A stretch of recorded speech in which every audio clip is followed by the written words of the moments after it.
जैसे बागेश्वर धाम वाले कहते हैं कि अपने घरों में शस्त्र रखो, तो आप क्या मानते हैं इसे? क्या देखिए, बागेश्वर धाम वाले महाराज जी ने, धीरेन्द्र शास्त्री ने बहुत अच्छी पहल निकाली सनातन की। ये सनातन सच्ची में जाग जाता तो आज हिंदुस्तान में एक माँ का लाल नहीं खोता तरण।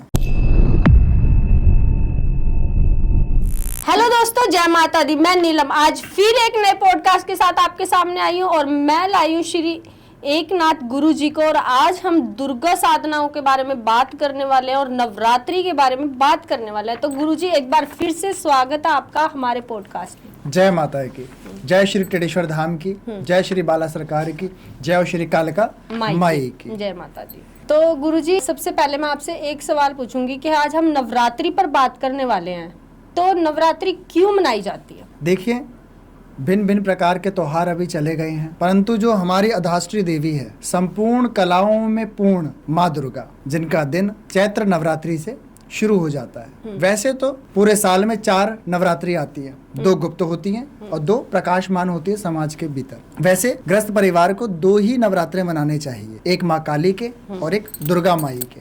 और दुर्गा माई के नवरात्रे नए साल से शुरू हो रहे हैं 19 मार्च 2026 को, और इसी दिन हमारा महासंवत भी लग रहा है।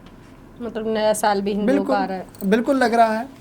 2083 सन लग रहा है हमारा, और इसके अंदर विकास होने वाला है क्योंकि माँ भगवती इस बार पालकी में आ रही हैं। बहुत सारे लोग कह रहे हैं कि खराब चला जाएगा साल, बेकार हो जाएगा, विपदाएं आ जाएंगी। हर साल राजनीति में ऊंच और नीच चलती रहती है। हर साल प्रकृति अपना मौसम बदलती है। उन्हीं चीजों को पकड़कर जकड़कर आप समाज को बड़गला देंगे तो नवरात्रि अच्छे से कौन मनाएगा? तो इस बार नवरात्रि बड़े सुंदर तरीके से आप सब लोग मनाएं, क्योंकि माँ भगवती आ रही हैं पालकी में, और पालकी में जब माँ भगवती आती हैं तो सुंदर, अद्भुत और रमणीक रूप होता है, जो सदैव संसार के लिए कल्याणकारी बना रहता है। गुरुजी, नवरात्रि में दुर्गा की ही पूजा क्यों की जाती है या देवियों की पूजा क्यों की जाती है? देखिए, नवरात्रि शब्द से ही आपको अंकित होना चाहिए नवरात्रि। इसमें केवल देवी की ही उपासना नहीं, अन्य उपासनाएं भी आप कर सकते हैं। और विशेषकर 9 दिन रात्रि पूजा करें। दिन में तो केवल आप सामान जो आपकी पूजा पाठ का है, जो आपकी सामग्री की उपासना का है, वो इकट्ठा करें। रात्रि में आप अपनी कुंडलिनी शक्ति को जागृत करने के लिए उपासना कर सकते हैं। अपने कुल देवी को मनाने के लिए भी आप नवरात्रि में उपासना कर सकते हैं। आपके ऊपर कोई ग्रह दूषित हो चुका है जो आपको परेशान कर रहा है, या कहीं ना कहीं नवग्रह में पीड़ा आ गई है, आप उसका शमन कर सकते हैं। यहाँ तक आप 9 दिन ब्रह्मचर्य रूप धारण कर कर अपने जीवन को और अच्छा और सफल बना सकते हैं। परंतु जब आप आदि शक्ति का साथ लेते हैं, 9 देवियों के साथ बैठकर उपासना चौकी पट्टे पर करते हैं, तो कहते हैं नवग्रह, कुंडलिनी जागरण, अन्य उपासना, अन्य आपके घर की देवी की पूजा, सारी 9 देवी पूजाओं में सफल मानी जाती हैं। नवरात्रि गृहस्थ परिवार के लिए क्या है? नवरात्रि गृहस्थ परिवार के लिए सोने पे सुहागा है। जो व्यक्ति नवरात्रि से पहले ही अपने घर परिवार को साफ सुथरा कर लेता है और देवी माई के लिए स्वागत के लिए फूल बिछाता है, रंगोली बनाता है, घर में नए पेंट करता है, चौकी पट्टा बिछाकर नारियल की कलश स्थापना करता है, दिन रात माँ भगवती की बस सुंदर सी स्तुति गाता रहता है, तो जीवन सफल होता है गृहस्थ परिवार का। गृहस्थ परिवार को ये समय चूकना नहीं चाहिए, क्योंकि इसी दिन 9 देवियां आपके घर में निवास करती हैं। पहली देवी शैलपुत्री, जो सदैव पर्वत समान रूपनी है, जो सदैव कल्याणकारिणी है। उसके बाद ब्रह्मचारिणी, जो सदैव आपको सिखाती हैं कि शरीर का नियंत्रण कैसे करना चाहिए। तीसरी देवी है चंद्रघंटा, जो सदैव आपकी ऑरा को कैसे पॉजिटिव बनाना है। चौथी देवी है कूष्मांडा, जो सदैव निर्मल स्वभाव आपके जीवन में जिंदगी जीना सिखाती हैं। उसके बाद है स्कंद माता, जिनके जीवन में कोई संतान नहीं है, वह कैसे संतान को संयम रूप से प्राप्त कर सकता है। फिर आती है माता कात्यायनी, जो सदैव प्रेमी जोड़ों को मिलाने की बात करती हैं। उसके बाद आती है काल रात्रि, जो नकारात्मक शक्तियों को एक पल में, एक ही पल में चट से गायब कर देती हैं। फिर आती हैं माँ गौरी, जो सदैव सबके कल्याण के लिए एक ही आशीर्वाद से संपन्न परिवार बना देती हैं। उसके बाद आती हैं महा सिद्धिदात्री, देवी, जो सदैव सारे कार्य को एक ही पल में सफल कर देती हैं। इनका भोग आप अपने चौकी पट्टे पर अपने ग्रस्त परिवार में चढ़ाते हैं तो आप सफल हो जाएंगे। शैलपुत्री माता वाले दिन 19 तारीख को आप अपने घर में फीका दूध माई को चढ़ाते हैं तो आपके जीवन में स्थिरता आएगी, सरलता आएगी, बिगड़े काम बन जाएंगे। दूसरे दिन ब्रह्मचारिणी देवी माता का दिन है। उस दिन आप अपनी पूजा में फल का उपयोग करते हैं। कोई भी जो आपके हृदय में भाव आ जाए फल चढ़ाना, वो आप चढ़ाते हैं तो उसी फल का तत्व आपके जीवन में मिलकर सोने पे सुहागा लाएगा। तीसरी देवी है चंद्रघंटा देवी, जिनको आपको फल चढ़ाना चाहिए मखाने देसी घी में फ्राई कर कर आप देवी को अर्पण कर दें। कितने? 36 मखाने आप देवी को चढ़ाइए। जाइए, आपकी ज़िंदगी में जो भिन्न प्रकार के शत्रु लगे हैं, माँ चंद्रघंटा ऐसे घंटियां बजा देंगी कि शत्रु दूर ही दूर भाग जाएगा। उसके बाद कुष्मांडा देवी आती हैं, जिनको आप अपने घर में सेब का प्रसाद जरूर चढ़ाएं। स्कंद माता आती हैं, जो सदैव लोगों के घर में चिराग जलाने के लिए पुत्र या पुत्री आशीर्वाद रूप में देकर सफल बनाती हैं। उनके लिए आप केला चढ़ाएं। उसके बाद कात्यायनी माता आती हैं, जो प्रेमी संबंध आपस में नहीं बन रहे हैं, कहीं ना कहीं तलाक जा रहा है या झगड़े और कलेश जा रहे हैं पारिवारिक संबंध में, तो वो पंचमेवा माँ कात्यायनी को चढ़ाएं। कात्यायनी माता के बाद आती हैं कालरात्रि माता, जिसके जीवन में नकारात्मक शक्ति, अघोर प्रक्रिया, जटिल से जटिल समस्याएं आ गई हैं और बाहर निकलने का रास्ता नहीं मिल रहा है, तो अपने चौकी पट्टे पर माँ दुर्गा को कालरात्रि के रूप में आप अनार चढ़ाएं और उस अनार को 4 भाग में चाकू से काट कर चढ़ाना। जाओ, 10 दिशाओं से माँ तुम्हारी रक्षा करेंगी। उसके बाद है महागौरी, जो सदैव आपके जीवन में मिठास डालना चाहती हैं, तो उनको चढ़ाएं धागे वाली मिश्री। फिर उसके बाद है सिद्धिदात्री देवी, जिनको आप आखिर में एक जटा वाला नारियल समर्पित कर दें तो आपके जीवन में सफलता ही सफलता मिलेगी, क्योंकि आपने 9 दिन फलों से, मिष्ठान से देवी की अर्चना और उपासना करी है। तो देवी भी 10 दिशाओं से जगदम्बा आशीर्वाद देकर परिवार का और कुटुंब परिवार का, जनरेशन का कल्याण करती चली जाएंगी। तो गुरुजी, नवरात्रि में मंदिर कैसे जाना चाहिए और हमें मंदिर जाकर क्या करना चाहिए? देखिए, नवरात्रि में आप मंदिर ना जाएं, ना करें देवी की पूजा, ना जाएं वैष्णो देवी, ना जाएं 9 देवियों के मंदिर, कुछ भी ना करें। क्यों गुरुजी? क्योंकि जब घर की माता की उपासना, माता की कद्र या बहन बेटियों की कद्र नहीं होती, तो कितने बार आप मंदिर जाकर किसकी उपासना कर रहे हैं। तो मैं कहना चाहूँगा, इस नवरात्रि पर आप अपने जीवन में नारी शक्ति का मान करें। मैं केवल नवरात्रि नहीं, हर पर हर समय आप नारी शक्ति का मान करें। आप नारी शक्ति को अपमानित करते हैं, अपने शरीर से आप उन्हें कष्ट पहुंचाते हैं, गाली गलौज करते हैं या उनके लिए षड्यंत्र रखते हैं, तो दुर्गा पूजा या नवरात्रि पूजा या तीर्थ देवी के सारे आपके लिए बेकार हैं। अब वही रक्षा करने वाली कब भक्षामी बन जाएगी, फिर मत कहना कि सब कुछ बेकार हो गया। सबसे पहले नारी शक्ति की कद्र करें, हर समय, हर पल, हर वक्त। इस नवरात्रि पर हम सब क्या करें कि मानसिक शांति ज़्यादा मिले? क्योंकि ना बहुत से लोगों के आजकल मेरे को ना लोग मैसेजेस करते हैं कि दीदी हम डिप्रेशन में हैं, तो उनको मानसिक शांति मिले, तो आप डिप्रेशन का कुछ बताइए उपाय। देखिए, इस वक्त लोगों को अपने घर से निकलकर मंदिर की ओर जाना चाहिए। मंदिर में नवरात्रि के पल में बड़ा रंग और रौनक लगी होती है, सुंदरता अद्भुत होती है। ऐसे लगता है माँ भगवती परा दुनिया से उस मंदिर में आकर बैठ गई है अपने गणों के साथ। तो वहाँ की ऑरा और आपकी ऑरा को बदलने में बहुत ही महत्वपूर्ण योगदान निभाती है। साथ में बहुत सारे लोग कहते हैं कि अपना घर छोड़ के नहीं जाना चाहिए। ये भी बात सच है, क्योंकि माँ भगवती के एक एक गण आपके घरों में निवास करती है, कुल देवी और देवता के रूप में। तो आप वहीं घर पे बैठकर माँ भगवती का बिल्कुल प्यारा सा मंत्र है, ओम कालिकाय नमः, ओम कालिकाय नमः, ओम कालिकाय नमः। इसका जाप आप करते हैं तो आपके जीवन में जो एंजाइटी, डिप्रेशन या अन्य कोई भी मानसिक क्रूति आ रही है, जो शनि और राहु की युक्ति से होता है, तो माँ भगवती की उपासना और कालिका का दिव्य मंत्र ये सबका समन करता है। तो नवरात्रि के दिन इसकी उपासना आप कर लेते हैं, लाल आसन बिछाकर, सुंदर अद्भुत कपड़े पहनकर, अपने जीवन में ब्रह्मचर्य पालन कर कर और फलाहार कर कर, एक दिया देसी घी का लेटी हुई बत्ती में सिंदूर डालकर माँ भगवती के समक्ष बैठकर रुद्राक्ष की माला पर आप नवार्ण मंत्र का जाप करते हैं, ओम ऐं ह्रीं क्लीं चामुंडाय विच्चे 1200 बार। और जलपान आप आसन के नीचे गिर कर, पीछे छिड़क कर, देवी के समक्ष मत्था टेक कर और कुछ प्रसाद मखाने के रूप में चढ़ाकर आप उठते हैं। और जिसके लिए आपने संकल्प लिया है सबसे पहले, वो माता हो घर की रोगी, या घर नहीं बन रहा हो, या रोजी रोजगार में अड़चन आ रहे हो, मैं सही कहता हूँ माँ भगवती दूसरे नवरात्रे आने से पहले संकेत दे देगी सफलता का। गुरुजी, आजकल ना लोग डिप्रेशन से ज्यादा जूझ रहे हैं, ऐसा क्यों है? देखिए, आज के वक्त पे इसलिए डिप्रेशन में है कि जैनजीज कहते हैं मंदिर क्यों जाना चाहिए, जाप क्यों करना चाहिए, हम अपने घर में उस देवी की देवता की पूजा क्यों करें, तो भिन्न भिन्न प्रकार के सवाल हैं।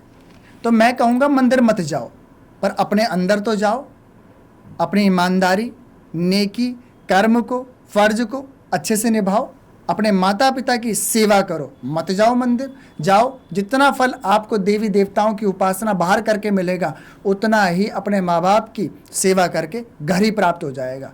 एक पढ़ले में तो पैर रखो, 2 में नहीं, डूब जाओ। गुरुजी, बहुत से लोगों का ना एक सवाल ये भी होता है कि जो हमारे लोग नहीं मानते देवी देवताओं, वो कहते हैं कि अगर वो देवता बचाने वाला होता तो वो चप्पल जूते तो तेरे मंदिर से बचा नहीं सका, तो तुझे क्या बचाएगा?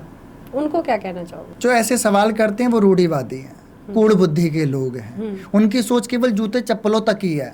उनकी सोच मंदिर के अंदर देवी देवता के स्थान तक होती ना, तो वो ऐसे सवाल नहीं करते।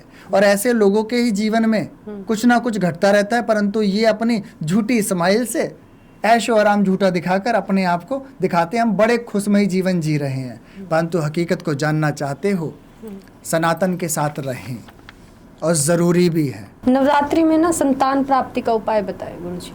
नवरात्रि में जिन बहन बेटियों के गर्भ नहीं ठहर रहा है या किन्हीं कारणों से गर्भ गिर जाता है, तो अपने जीवन में एक चीज़ करें, नवरात्रि में देवी मैया को सेब चढ़ाएं, सुबह चढ़ाएं, शाम को अपने आप ग्रहण करें, और सबसे पहले अपने आप नहीं, उनका स्वामी खाएं।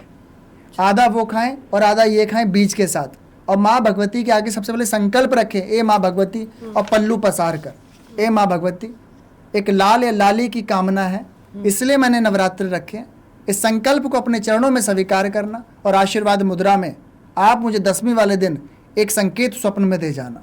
मैं सच्ची कहता हूँ, रोज एक सुबह सेब चढ़ाएं, रात्रि में जैसे मैंने बताया वैसे ग्रहण कर लें। जाओ, माँ भगवती स्वप्न में 10वें दिन दर्शन देगी, और अगले नवरात्रि से पहले गर्भ धारण हो जाएगा। और कालका माई के मंदिर में जाकर लाला हो या लाली, मत्था जरूर टिका देना। मेरे पॉडकास्ट में ना जयंती माँ आई थी, मैंने उनसे बागेश्वर धाम को लेके एक सवाल पूछा था, तो उन्होंने कहा कि ऐसे नहीं होता है, इतनी सटीक जानकारी तो कोई नहीं दे सकता, वहाँ पर उनकी टीम है। तो इस पर लोगों ने ना बहुत अलग अलग कमेंट करे, किसी ने कहा यहीं आकर देख लो। आप क्या मानते हो, क्या जो बागेश्वर धाम लिखते हैं शक्तियाँ ऐसा दिखा सकती हैं, बता सकती हैं, और वो भी लाखों करोड़ों लोगों में उसके बारे में बताना? देखिए, जो आप चर्चा कर रही हैं ये गहन विषय का बात है, ठीक है, परंतु मेरे जीवन में जब मैं श्री बागेश्वर वाले सिद्धपीठ पे रहने वाले धीरेन्द्र शास्त्री जी से मिला, जिनको मैं बिल्कुल गुरु भाई का तत्व मानता हूँ और अपना करीबी मानता हूँ, जो वो बताते हैं, एक भीड़ में से एक व्यक्ति को उठाते हैं और उसका नाम, उसके सवाल, उसका समाधान बिल्कुल कैमरे के बीच में देते हैं। ये कोई हंसी और मजाक नहीं है, ये सत्य है। जिस पे बालाजी खुश हो जाए वह आपकी हर गुप्त बात को बता सकता है। मतलब शक्तियाँ ऐसा कर सकती हैं। सत्य है, सत्य है। श्री सन्यासी बाबा उनके पास है, और टेढ़ेश्वर धाम पर हमारे पास सिद्ध बाबा है।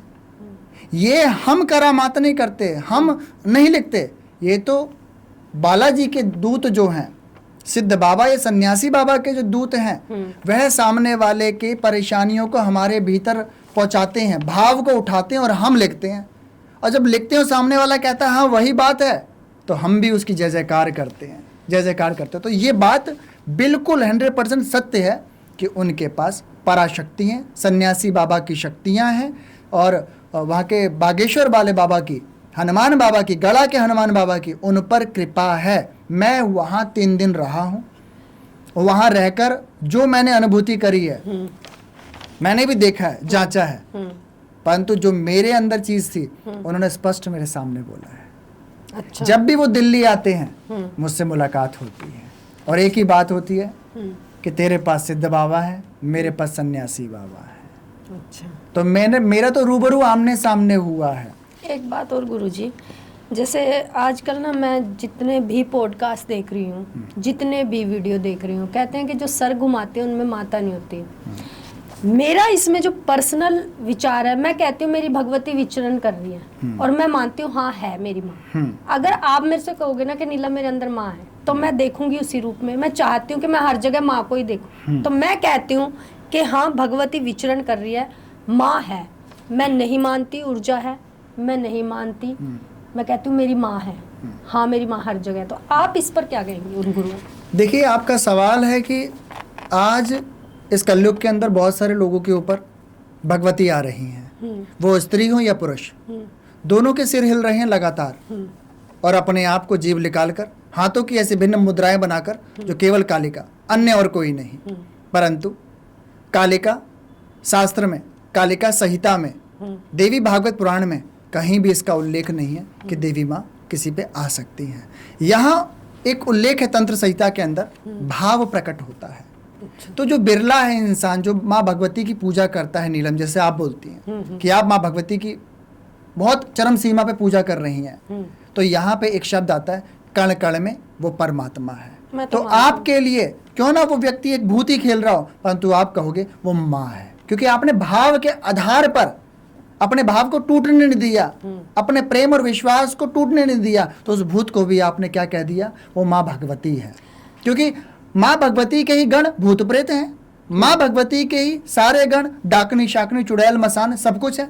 तो आपने उन्हें वही इज्जत और मान सम्मान दिया जो माँ भगवती को आप अपने भाव में, शक्तिपीठ में, कालका मंदिर में दे रहे हो या अपने घर में दे रहे हो। तो आपने अपने भाव से और सनातन के भाव से किसी को वंचित नहीं छोड़ा। परंतु मैं यह संदेश देना चाहूंगा कि माँ भगवती की शक्ति को भी उतारना आसान नहीं, उसके लिए भी आपको उपासना करनी पड़ेगी, ब्रह्मचर्य का जीवन जीना पड़ेगा, सन्यासी रूप धारण करना पड़ेगा, गृहस्थ परिवार को त्याग कर उस चरम सीमा को प्राप्त करना पड़ेगा जब भगवती आपको रूबरू होके दर्शन दे। इसके लिए बहुत कुछ करना पड़ता है।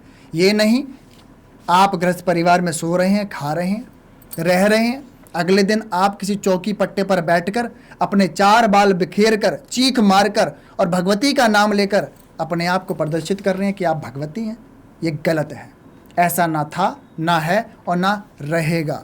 इसके लिए मैं सनातन धर्म को कहूँगा, आवाज़ उठाएं अंधविश्वास के खिलाफ। ज़रूरी है, क्योंकि जो शक्ति है वो शक्ति पीठ में निवास करती है और किसी के शरीर में निवास करती तो श्री कृष्ण जी अर्जुन को संवाद और ज्ञान, कर्म, भक्ति का पाठ नहीं पढ़ाते, हर व्यक्ति के ऊपर एक शक्ति खिलाते और सबका विनाश कर देते।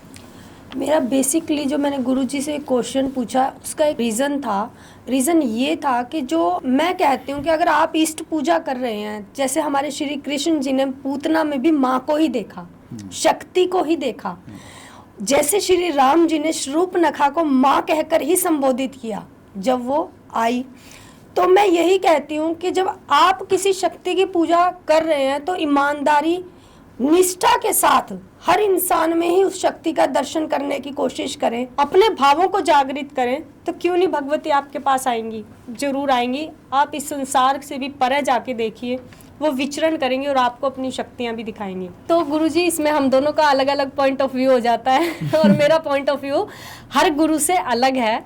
शायद ये जन्म जन्मांतर के बंधन होते हैं, जब कोई शक्ति के लिए किसी की तरस होती है ना, तो मेरी भगवती के लिए सदैव तरसना रहती है।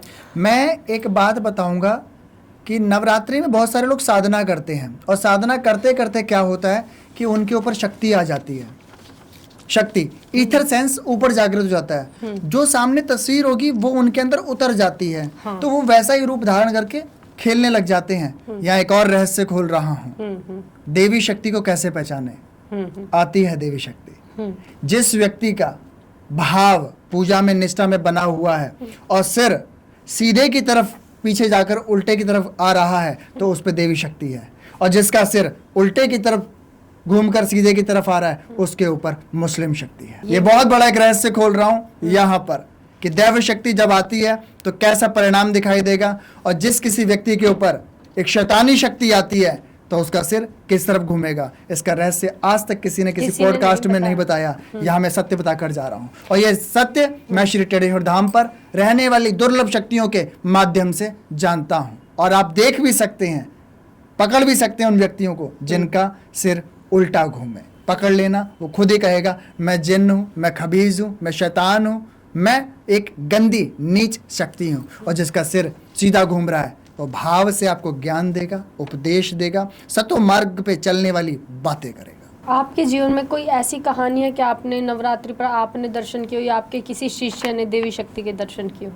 देखिए, जिंदगी में हमारी उपासना लगातार चलती रहती है, क्योंकि हमारा जीवन एक गुरु तत्व से है, और गुरु तत्व की जिंदगी उपासना, साधना, उपयुक्त पूजा पाठ या तपस्याओं से चलती रहती है। जब माँ भगवती दुर्गा की उपासना हमने अपने जीवन में करी, दुर्गा जो दुर्गम रास्तों से हमें बाहर निकाल दे, कठिन से कठिन परिस्थितियों से, संघर्ष से, कसौटियों से जो देवी हमें बाहर निकाले, वही दुर्गा माई है, वही महिषासुर मर्दनी माता है, जिनका मंदिर छत्तीसगढ़ में है, दुर्लभ स्थान है।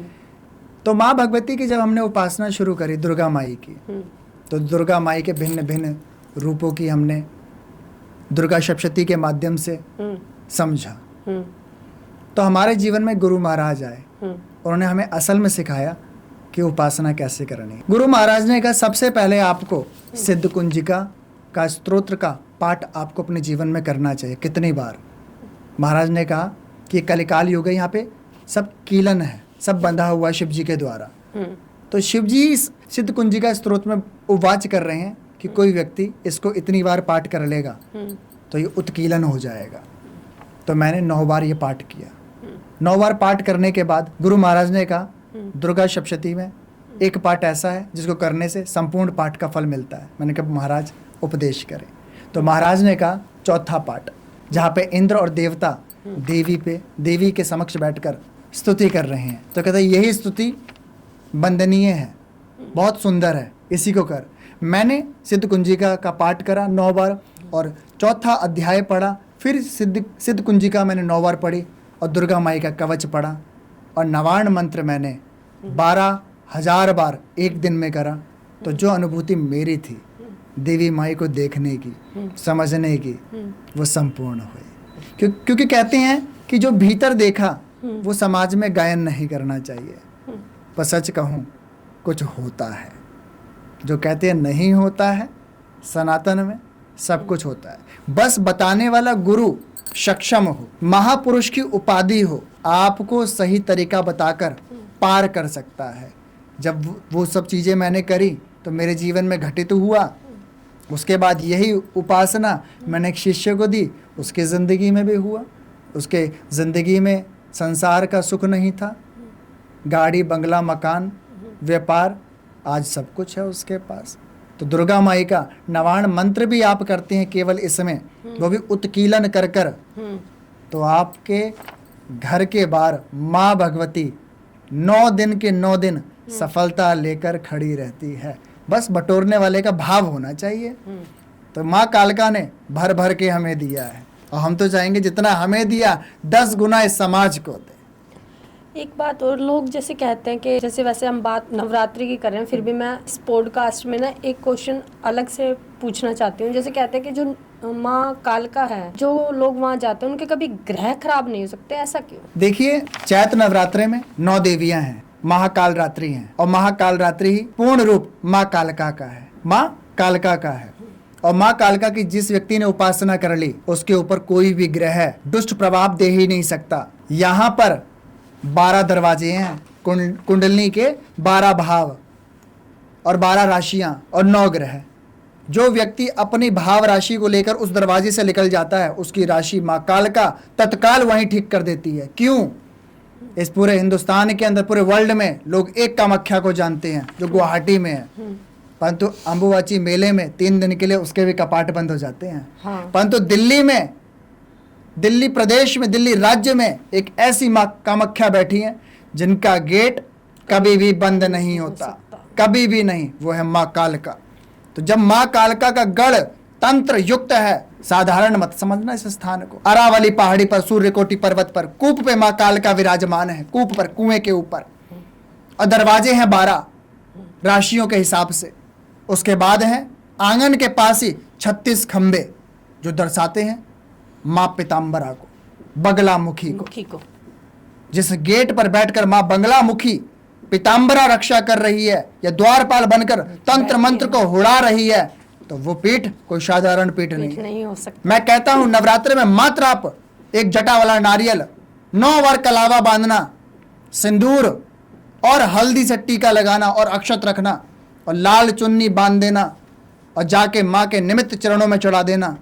जाओ, अपनी एक भी बात मत बोलना, परंतु माँ वो करके दिखाएगी जो तुमने जीवन में सोचा भी नहीं होगा। क्योंकि माँ कालका तुम्हारी चरम सीमा, तुम्हारी मस्तिष्क में होने वाले विचार जो तुम चाहते हो उससे 10 गुना बढ़कर देती है। और कहाँ से देती है ये हमें भी नहीं मालूम। बोल कालका माई की जय।